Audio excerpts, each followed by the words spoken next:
As reuniões começam no primeiro semestre de 1944, na casa de Jaime Moreira de Luna, na definição de Luiz Antônio Pimentel, uma solarenga em arte nouveau, habitável. Rua 7 de setembro, 244. Começa ali a pensar na Sociedade Fluminense de Fotografia.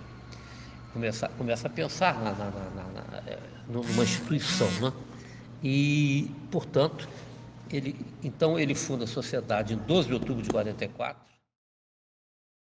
O fotoclubismo fluminense nasce como um movimento praticado por fotógrafos amadores, assim chamados por não terem a fotografia como sua atividade principal, mas como um hobby, algo que faziam em seu tempo livre. O fotoclubismo esteve muito além da afirmação de um estilo fotográfico. Esteve fundado na socialização que esses espaços permitiam, tal como na difusão do conhecimento técnico e prático fotográfico, utilizando para isso espaços exclusivos para a fotografia. A Sociedade Fluminense de Fotografia figurou entre as principais instituições fotoclubistas do Brasil.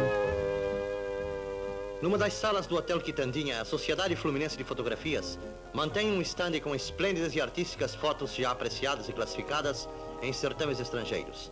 O governador Amaral Peixoto e esposa, especialmente convidados, presidem o ato inaugural da magnífica mostra que é visitada e louvada por visitantes os mais ilustres.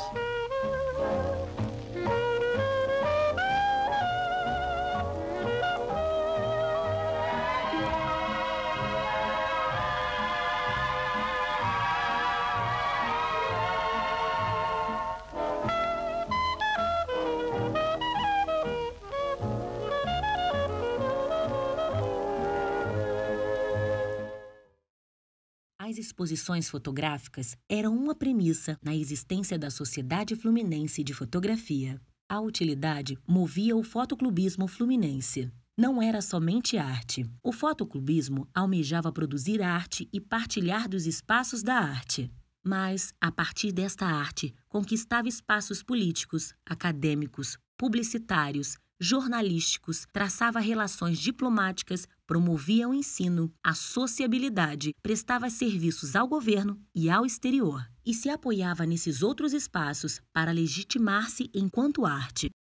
As exposições mundiais de arte fotográfica eram o principal acontecimento do fotoclube. Os salões, como eram chamados, aconteciam com uma periodicidade anual. Recebia-se fotografias de mais de 30 países. Eram cerca de 300 fotografias selecionadas entre mais de 2.000 fotografias recebidas dos 5 cantos do globo. As temáticas eram diversas. As fotografias do fotoclubismo não detinham um estilo específico, mas reuniam diferentes estilos que caracterizavam a subjetividade pessoal dos fotógrafos amadores.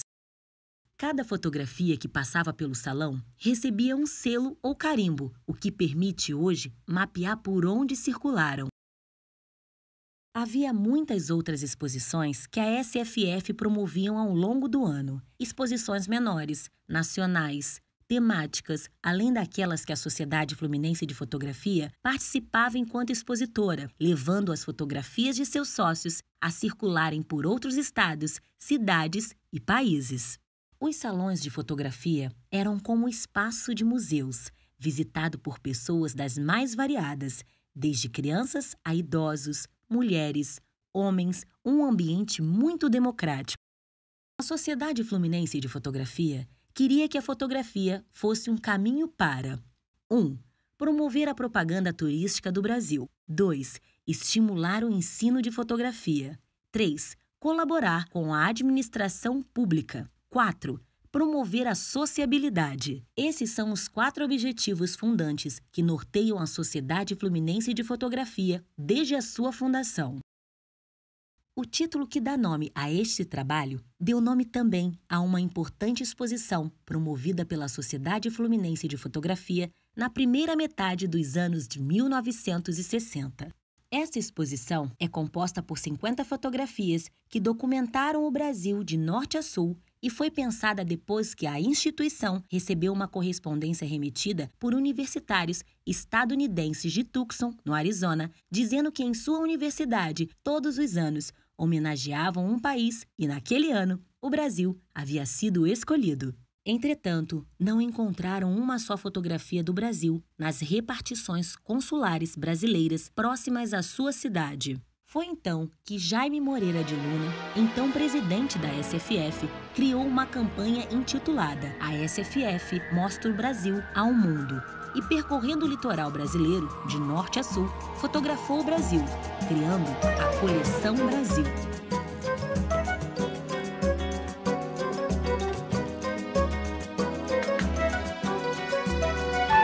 Isso aqui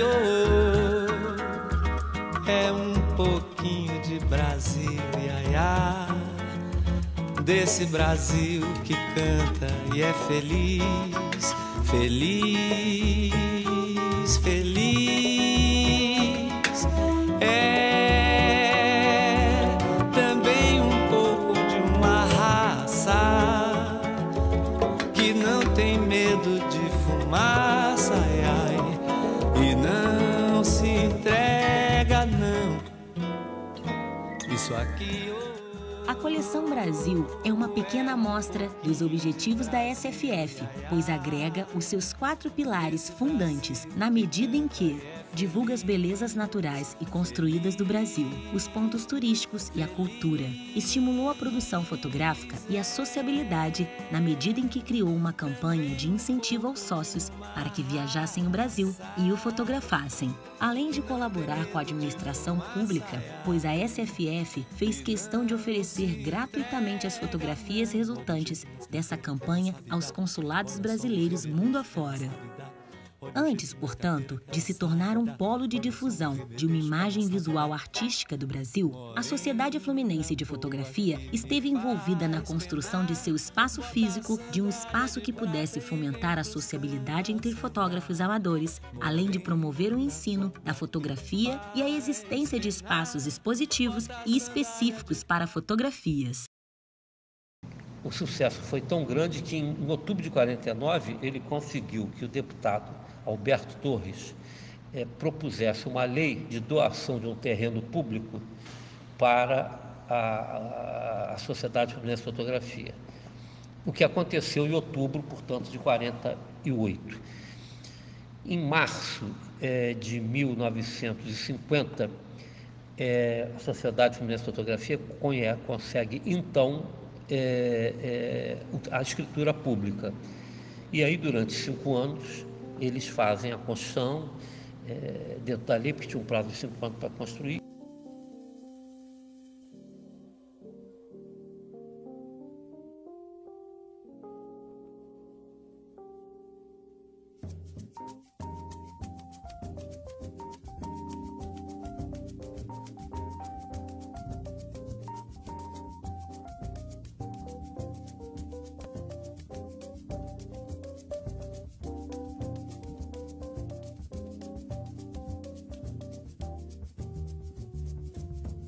Para a consolidação do prédio sede, foram realizados esforços de âmbito público e privado, individual e coletivo, de diferentes pessoas e setores envolvidos com a SFF ou com o presidente Jaime Moreira de Luna. Podemos destacar desde a doação do terreno através de uma lei do ex-deputado Alberto Torres, assinada pelo ex-governador Edmundo de Macedo Soares e Silva em 17 de outubro de 1949, pelo reconhecimento da atuação da SFF na divulgação da nossa fotografia, inclusive no exterior, assim como o apoio do diretor da Loteria Estadual, que destinou um percentual de renda líquida à construção da sede, o empréstimo cedido pela Caixa Econômica Federal e doações de membros, como é o caso do fotógrafo português Edgar Rey, que doou os azulejos cobogós da entrada da sede.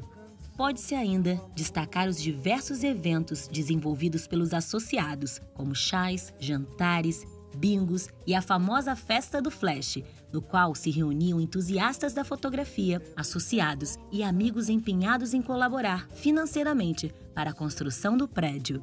Mas o que precisa se dizer é o seguinte, que esse terreno era um terreno que foi doado para o Estado que não tinha absolutamente nada construído. Portanto, como a gente costuma dizer, terra nua. O Edmundo de Macedo Soares e Silva doa para a Sociedade Fluminense de Fotografia, na verdade, 2 lotes na rua Doutor Celestino, que hoje tem um número de 115. Ele se chamava lote 4-5. inicialmente. Mas é preciso que se saiba o seguinte, que o Luna constrói uma edificação própria para a fotografia. Então, eu costumo dizer o seguinte, que o Luna construiu a primeira galeria de fotografia do Brasil de terra nua. Ele não aproveitou um espaço e adaptou ali dentro uma galeria. Ele construiu com as medidas que eram possíveis na época, com os recursos que eram possíveis, com a iluminação possível, ele constrói de terra nua, tá? Isso é que é importante. Junto com isso, ele constrói laboratórios preto e branco, 3, um estúdio, uma pequena biblioteca e uma sala administrativa. Portanto, o Luna construiu a primeira instituição de fotografia no Brasil de um terreno que nunca tinha sido edificado nada, um terreno vazio, completamente vazio.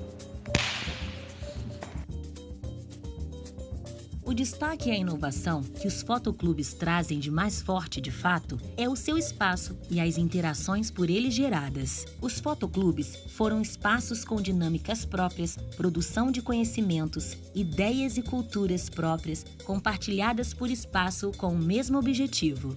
Os membros dos fotoclubes compartilhavam entre si uma paixão comum, a fotografia, um elo que conectava não apenas diferentes pessoas do mesmo fotoclube, mas diferentes fotoclubes de diferentes países, com diferentes culturas, sempre que os salões internacionais partilhavam lado a lado fotografias sobre suas diferentes perspectivas e formas de compor narrativas visuais através da fotografia. A promoção de reuniões e divertimentos de caráter social está prevista no primeiro artigo do Estatuto da SFF, letra E, promover reuniões e divertimentos de caráter social, estético, educacional e cívico. Além de ser um dever da diretoria previsto no mesmo Estatuto de 1950, instalar serviços internos de bar, restaurante ou outro qualquer para maior comodidade dos sócios. O mesmo estatuto prevê a existência de um departamento exclusivo para promover a sociabilidade, o Departamento Social. Sobre suas funções, destacam-se todas as diversões de caráter social, educativo, as festas de qualquer natureza, que não as relativa à arte fotográfica, os jogos de salão, bar e restaurante. Igualmente, o departamento feminino também tinha como responsabilidade superintender as atividades sociais, esportivas e artísticas. A seção feminina, as senhoras só apareciam aqui dia de festa, porque elas tinham poder aquisitivo, que eu não tinha, mas eu sempre gostei de trabalhar. Então elas imaginavam aquelas mesas de Natal, tudo bonito, tudo enfeitado, sabe? Mesa de Natal fazia presentinho para sortear na hora. O jantar daqui era em forma de U, assim, bem ganha muita gente, mas não era pago não. Eu tomava nota, cada um trazia uma coisa. Depois eu falei, para não ficar muito variado, a gente, umas lá, me instruía, falei, vamos determinar isso, uns 5 ou 6 pratos, que é para não ficar muito variado e pouco, né? Aí elas organizavam, aí eu cobrava, sabe, o que você traz? Eu tomava nota, você vai trazer isso, você vai trazer isso. Então ficava um jantar muito bonito, muito variado, muito gostoso e muita gente. Realizava-se festas diversas. A mais importante delas era a Festa do Flash.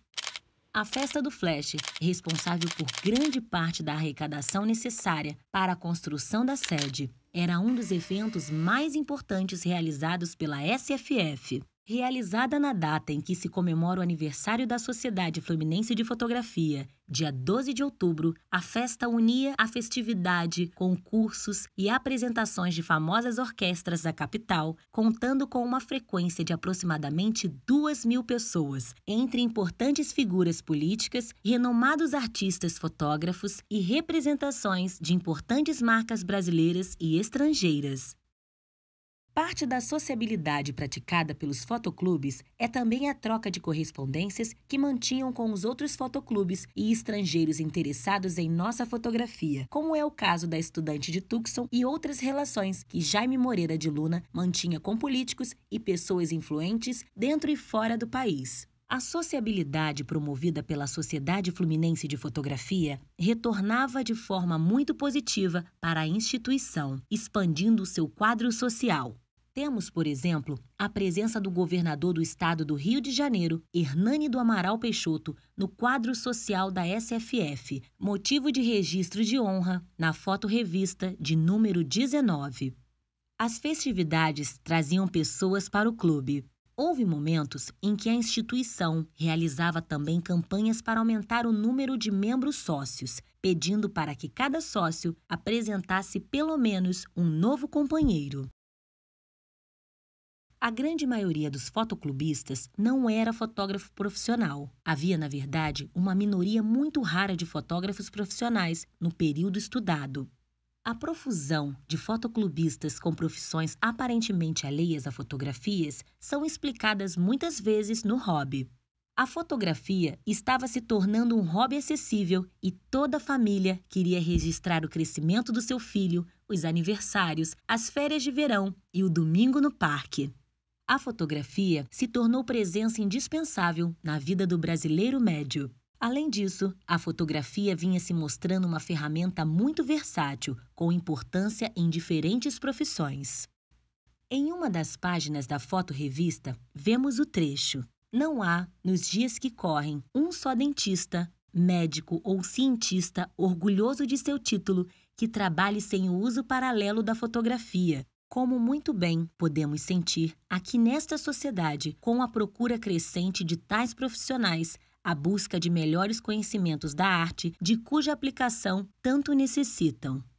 A perspectiva da utilidade da fotografia foi muito importante para afirmá-la enquanto arte e, assim, manter os fotoclubes vivos durante muitos anos, pois, se mostrando úteis à sociedade, reivindicavam o melhor acesso ao material necessário, que era importado e não era barato.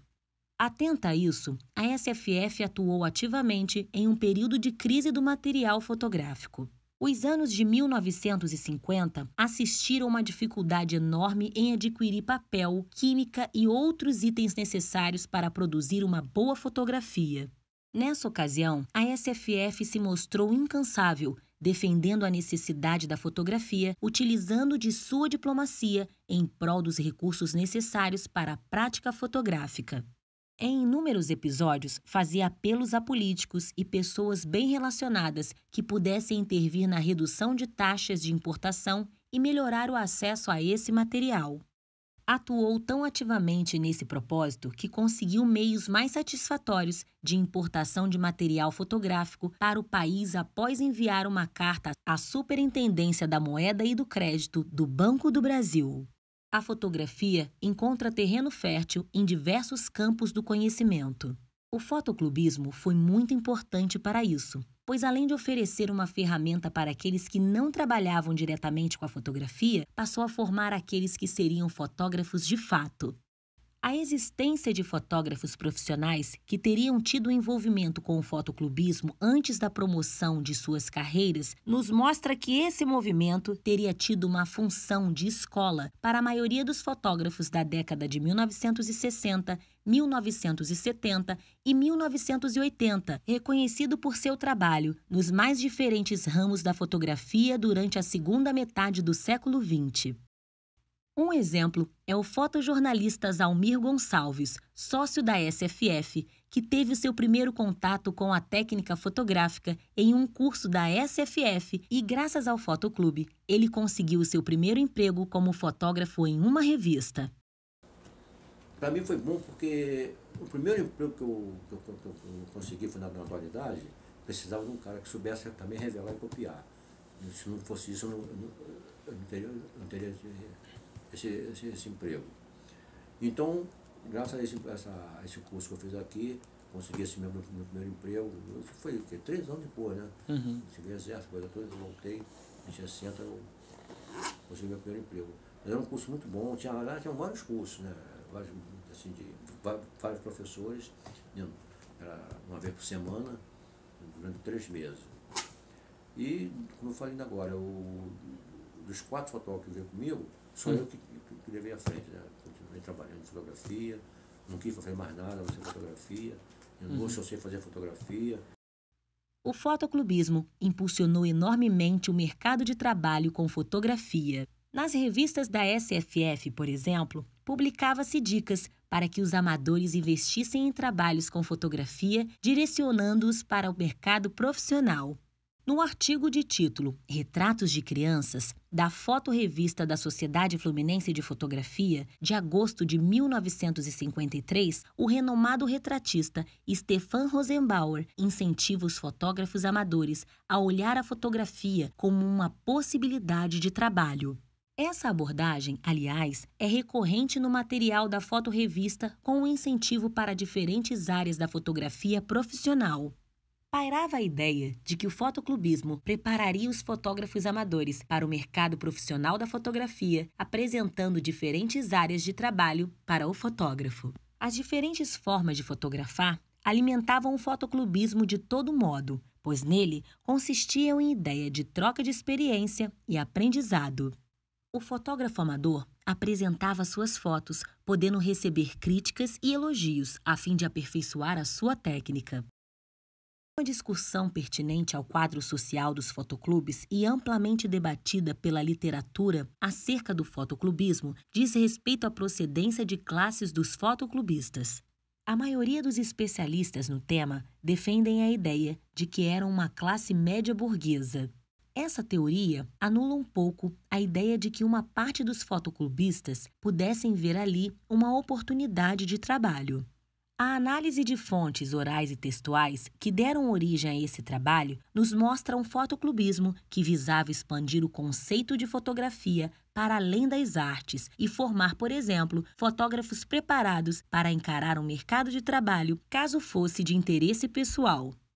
Embora muitos autores defendam a ideia de um fotoclubismo burguês, composto por membros de uma classe média abastada, com tempo livre para praticar um hobby e frequentar um clube, o depoimento de alguns que viveram o fotoclubismo muitas vezes não condiz com o que defende majoritariamente a literatura. Os depoimentos mostram um fotoclubismo popular, inclusivo, filantrópico, doador, voltado para estudantes que poderiam investir na fotografia profissionalmente e ganhar a vida com ela. A sociedade foi muito aberta, muito era aberta à sociedade aqui em Niterói, né? Quer dizer, a sociedade fluminense era aberta à sociedade dos moradores, né? Sociedade civil. Mas é o tal negócio, havia esse custo você precisava ter mínimo, né? Pelo menos a câmera. Embora eles ajudassem muito aqui, muito, os jovens, por exemplo, era tudo de família dura. Era Chico, Zé Guilherme, eu, sabe, Éder, Edson, enfim. Se tinha um ou outro ali que o pai tinha uma grana, tudo bem. O resto era estudante, era duro. De famílias duras, ou pelo menos que não viviam de folgança. Então a sociedade comuna, né, que batalhava essas coisas. É certo que a fotografia não é um hobby barato. Não é hoje e não era nos anos do fotoclubismo. Ter uma câmera, adquirir filmes, mandar revelar ou ter o seu próprio laboratório, nada disso fazia da fotografia uma atividade popular. Muito pelo contrário, todas as etapas de produção da fotografia são custosas e eram ainda mais na era analógica. Entretanto, o fotoclubismo facilitou várias etapas de produção da fotografia, com seus cursos gratuitos, laboratórios e câmaras escuras abertos à comunidade.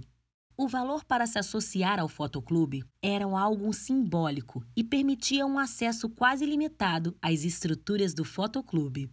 Acredita-se, portanto, que o fotoclubismo tenha, dessa forma, lutado para diminuir a desigualdade no acesso à fotografia, seja abrindo suas portas para toda a comunidade, seja lutando por uma aquisição de material mais acessível ou promovendo cursos gratuitos, doando material fotográfico, fazendo circular fotografias de amadores por outros países onde talvez muitos não pudessem ir pessoalmente, permitindo que as imagens de nossas culturas e localidades pudessem ser conhecidas e admiradas por olhos estrangeiros, mostrando, portanto, o Brasil ao mundo.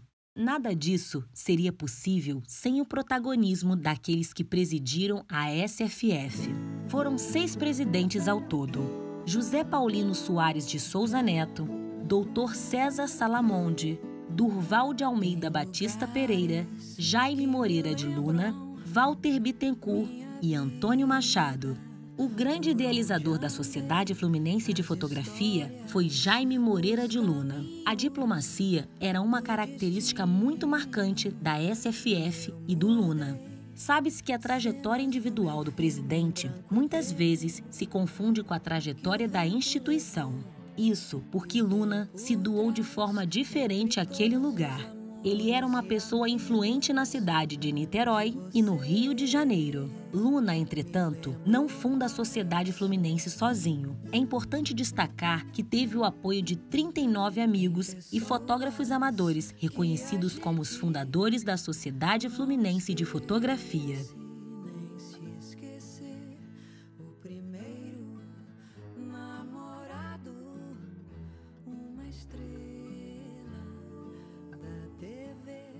Personagens do meu livro de memórias que um dia rasguei do meu cartaz. Pimentel me disse o seguinte: olha, Toninho, todas as pessoas que gostavam de fotografia, apoiavam a sociedade,